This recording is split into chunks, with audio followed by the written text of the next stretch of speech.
Hello, fellow mandolin geeks.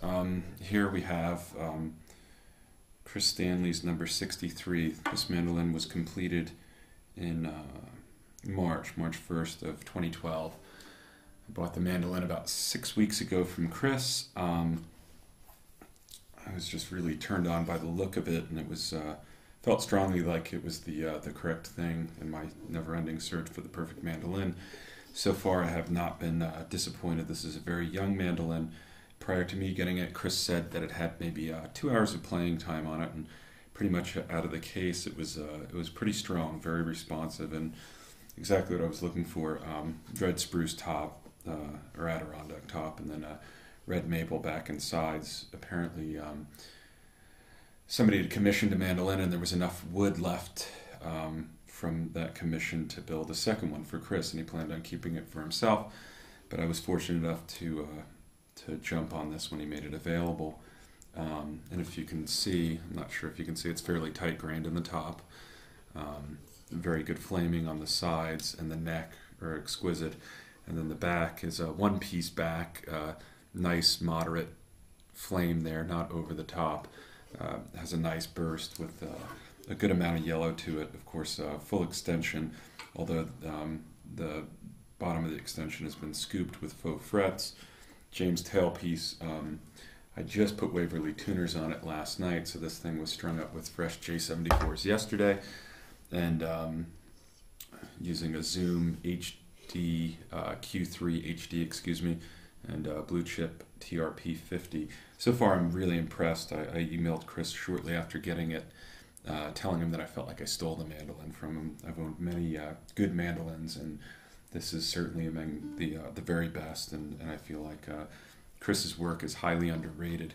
So without further ado, I'll play a little bit, just kind of some different things on this mandolin so you can get a sense of its overall tonal character. So not one complete piece, but I'll kind of jump around to some genres and let you get a quick listen to this thing, and give you a feel for it there. So here we go. So.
think it's an exceptionally fine mandolin, particularly with my experience with a lot of other stuff. And like I said earlier, I intimated to Chris that I felt like I stole this from him. I feel like this is as good as mandolin that's available today. It embodied all the things I wanted: a very vintage look, feel, and to my ears, sound. Very responsive, extremely focused, terrific response everywhere. The highest notes, the lowest notes, and everywhere in between. Very flexible in terms of variety of styles that you can play with it. And anyway, and I was remiss in my earlier statement. So apparently, the person who commissioned the earlier mandolin had greased somebody at Old Standard and gotten to Mr. Goldcrest's pile, and so some of the wood from this mandolin had made it into there. But anyway, I'm beyond pleased with Chris's work here, and I think this might be the very end for me. We're very close to it. I can't see myself needing anything further. And, with the current market prices of mandolins being what they are, and Chris being certainly nowhere near the upper end of that, I feel very fortunate to have gotten this piece. And I couldn't say better things about it. I hopefully you enjoyed this review. I know how much I enjoy this mandolin. I will say that, having owned a lot of pieces, I currently own a Collings as well, and I've owned some other stuff. The work is very clean, but it is not the utmost cleanest, which allows for it to have some character, but everything's lined up perfectly. The binding work is nice and clean, but it's not with machine-like precision. It still very much feels like it was made by a human being and made by one who really knows his way around a mandolin. So this is Stanley V5 number 63, and I am the proud owner, and just absolutely thrilled with this instrument. It's wonderful, and I certainly hope you enjoyed my impressions and hopefully some of the playing. So you get a feel for what Chris is doing. All right, take care, guys.